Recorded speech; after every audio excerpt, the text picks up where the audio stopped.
Assalamualaikum warahmatullahi wabarakatuh. Bismillah, alhamdulillah, wassalatu wassalamu ala rasulillah, amma ba'dah. Faqad qala Allah ta'ala fi kitabihil karim, a'udzu billahi minasyaitonir rajim, bismillahirrahmanirrahim. Anfiqu min thayyibati ma kasabtum, sadaqallahul azim wa sadaqa Rasul Karim. Hadirin hadirat wabil khusus para mahasiswa SIK PTIK yang berbahagia, kita bersyukur kepada Allah, alhamdulillah sudah menyelesaikan salah satu kewajiban salat duhur, dan alhamdulillah salat duhur kali ini kita bisa melakukan bersama-sama berjamaah. Tentu harapan dan doa kita semoga seluruh ibadah yang kita laksanakan pada hari ini semuanya dicatat Allah sebagai amal soleh yang akan mengantarkan keridhaannya fid dini wa dunya wal akhirah. Amin amin ya rabbal alamin. Salawat serta salam semoga senantiasa dilimpahkan kepada Nabi Muhammad sallallahu alaihi wasallam beserta para keluarga, para sahabat dan seluruh umatnya sampai akhir zaman. Bapak Ibu yang berbahagia, kalau tadi pagi saya sudah menjelaskan salah satu jenis zakat, yakni zakat fitrah, maka siang ini saya akan melanjutkan untuk mencoba menjelaskan tentang zakat mal yang juga menjadi kewajiban kita umat Islam. Kita tahu bahwa zakat fitrah itu diwajibkan Allah kurang lebih di akhir puasa Ramadan. Sementara zakat mal itu baru diwajibkan kurang lebih di bulan Syawal, tahunnya sama, tahun kedua Hijriyah. Bapak Ibu yang berbahagia, sebetulnya kewajiban zakat untuk kita umat Islam itu bukan baru datang belakangan. Kewajiban zakat itu bahkan salah satu jenis kewajiban yang diberikan Allah kepada seluruh umat manusia, termasuk orang-orang Yahudi dulu, termasuk orang-orang Nasrani dulu. Hanya saja Yahudi dan Nasrani ini pernah mendapat kecaman dari Allah karena mereka dianggap enggak konsisten dalam melaksanakan kewajiban zakat. Maka kita sebagai umat Islam biar enggak bernasib sama dengan mereka, hendaknya kita tetap konsisten untuk menjalankan perintah Allah, menunaikan kewajiban zakat mal. Sebetulnya kalau kita bicara zakat mal, yang diwajibkan Allah kepada umat Islam itu ternyata enggak seberapa dibandingkan dengan anugerah Allah yang diberikan kepada kita. Sebagian ulama menghitung zakat mal, jangan dibaca zakat mal, itu ada yang menghitung 6 bagian atau 5 bagian. Misalnya yang pertama termasuk zakat mal itu adalah azuru, adalah al-urudut tijarah, harta perniagaan. Jadi kalau bapak-bapak misalnya dagang, punya dagangan, semuanya dagangan itu ada nilai uangnya, ada nominalnya, memiliki nilai manfaat. Jangan lupa 1 tahun setelah dagang, tokonya kalau bisa ditutup, stok opening, baru asetnya dihitung.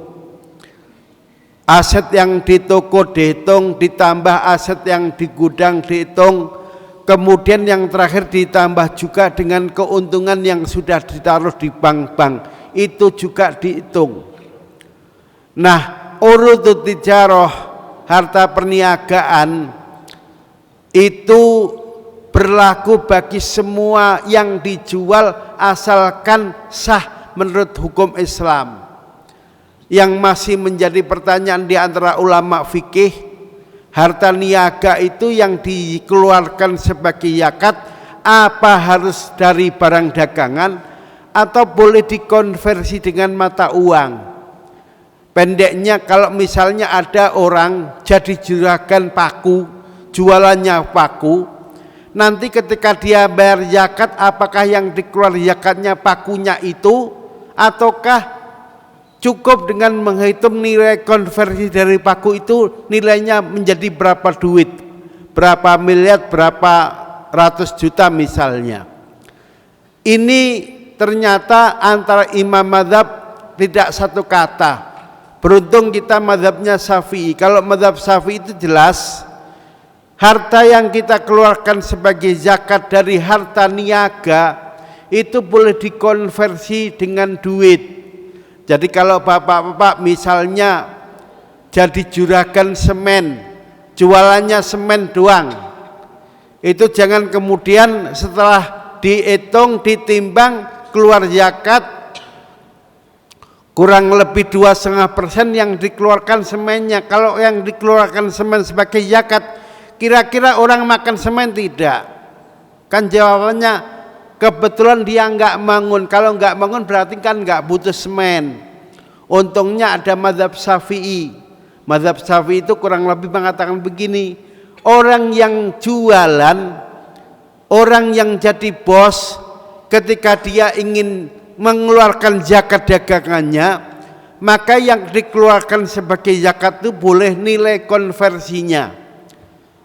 Asal sudah dagang, nilainya sudah 1 tahun, maka keluarkan zakatnya kurang lebih 2,5%. Jadi kalau misalnya dia wajib zakat setelah ditimbang, zakatnya misalnya 1 ton semen, maka 1 ton semen itu boleh dikonversi dengan harganya. Misalnya harganya ketemu 56 juta, maka orang itu boleh enggak ngeluarin semen sebagai zakatnya, tapi cukup ngeluarin duit yang menjadi nilai konversi dari semen, keluarkan 56 juta rupiah, misalnya begitu. Yang kedua, yang termasuk zakat mal, ulama fikih membahasakan dengan al-mawasi. Bahasanya orang Jawa, al-mawasi itu rojo koyo. Bisa misalnya onta, kambing, atau kerbau, atau hewan lain yang diternak. Ingat bahasanya yang diternak. Kalau diternak itu biasanya dia jinak, dan biasanya dia disediakan kandang, nggak hidup liar. Berarti kalau hewan itu masih hidup liar, nggak diternak, nggak dikuasai, maka hewan itu nggak jelas kepemilikannya, maka nggak kena tuntutan zakat. Sebaliknya kalau dia sengaja memelihara kambing, misalnya punya 10.000 ekor, punya 1.000 ekor, nanti ada hitungannya, ada rumusnya, per sekian ekor zakatnya sekian ekor. Saya sendiri nggak hafal karena nggak pernah zakat mawasi ini. Intinya termasuk jenis zakat mal yang kedua adalah hewan yang sengaja diternak. Bentuknya biasanya kambing atau domba, onta atau sapi, misalnya itu. Ternak yang lain kalau ikut mazhab Syafi'i, misalnya ternak lebah, ternak pitik, angsa, itu enggak ada kewajiban zakatnya. Itu menurut mazhab lain.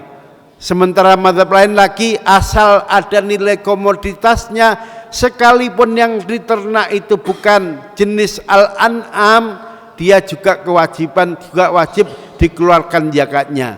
Kalau kita ikut pendapat ini, maka 2,5% dari nilai keuntungan peternakan kita jangan lupa keluarkan zakatnya. Yang ketiga yang termasuk zakat mal adalah azuru wa thimar, buah-buahan, tanaman yang mengeluarkan biji-bijian yang keras yang biasanya bisa menjadi komoditas. Misalnya nanam kurma, misalnya nanam gandum, nanam padi, sama ini kategorinya azuru wa thimar. Berapa zakatnya? Ulama membagi dua.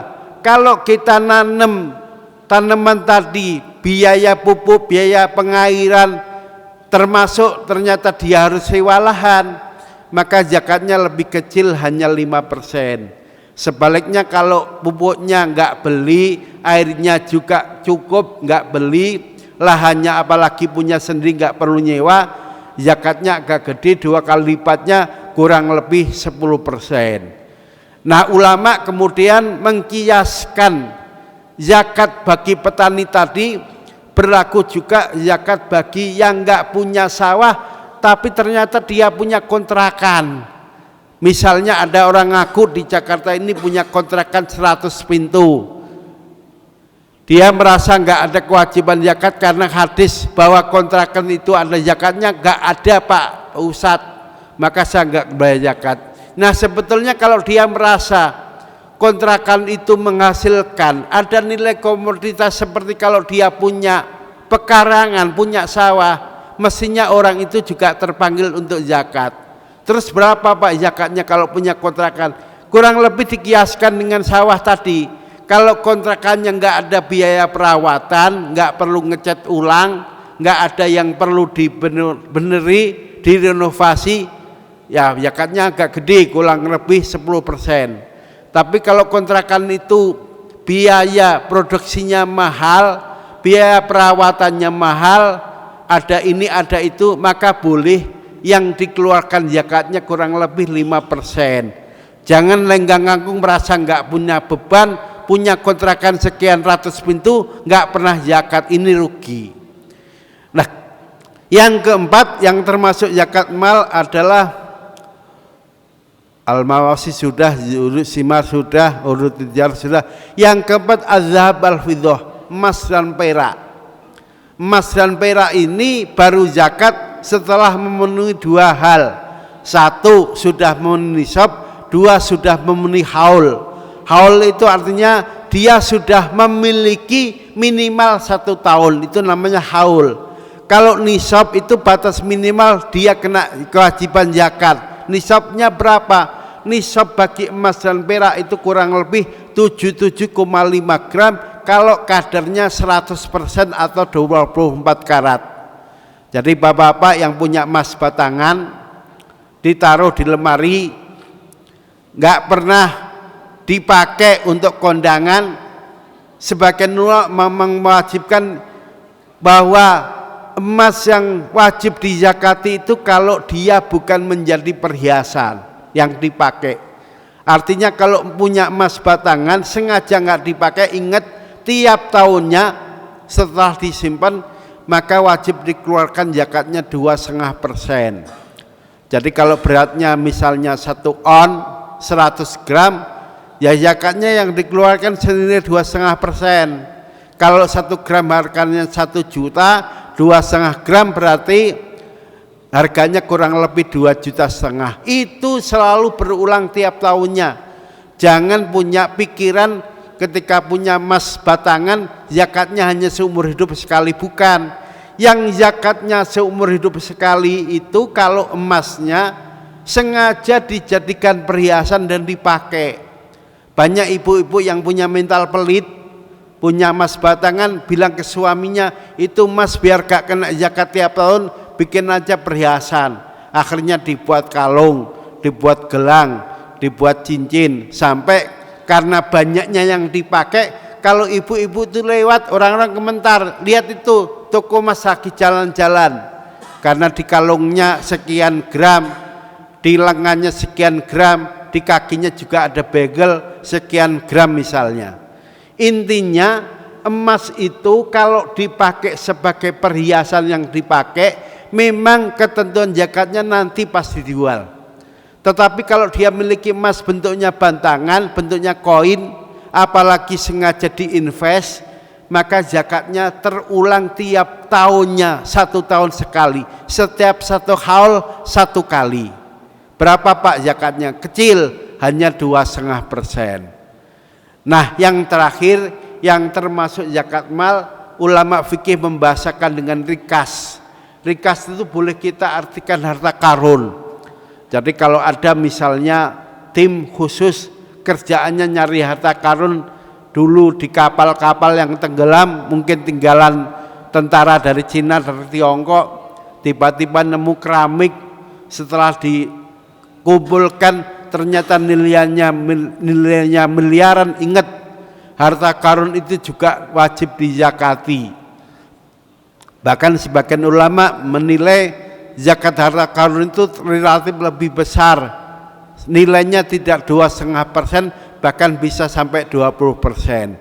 Jadi bapak-bapak yang punya family, punya saudara, kerjaannya nyari harta karun atau nggak sengaja pas gali sumur dapat emas 1 kuintal misalnya, dan setelah dijual misalnya laku 1 miliar, ingat itu karena termasuk harta karun, wajib dizakati, bahkan nilainya sampai 20%-nya atau 5 bagian dari harta karun tadi.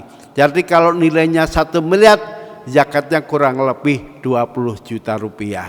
Saya kira ini yang termasuk bagian dari zakat mal. Semoga kita nggak lupa. Mudahnya begini cara ngitungnya. Kalau punya duit, misalnya di tabungan ada 100 juta, karena kategorinya uang itu termasuk emas, maka zakatnya kurang lebih 2,5%. Berarti yang dikeluarkan kalau punya 100 juta, 2,5 juta. Punya 1 miliar nggak banyak, yang dikeluarkan berapa? Hanya 25 juta, dan seterusnya. Tinggal buka kalkulator, apa yang kita miliki aset-aset itu dibagi 2,5%. Terima kasih, semoga kita termasuk umat yang selalu ingat untuk zakat. Kalau zakat itu selalu kita tunaikan, insya Allah akan percaya kepada kita, akan nitipin rezekinya kepada kita, sehingga kita bisa kaya raya, karena Allah suka dengan kita yang nggak lupa untuk bayar zakat. Terima kasih. Usikum wa iyaya bittaqwallah wa bil muwaffiq ila aqwamit thoriq. Assalamualaikum warahmatullahi wabarakatuh.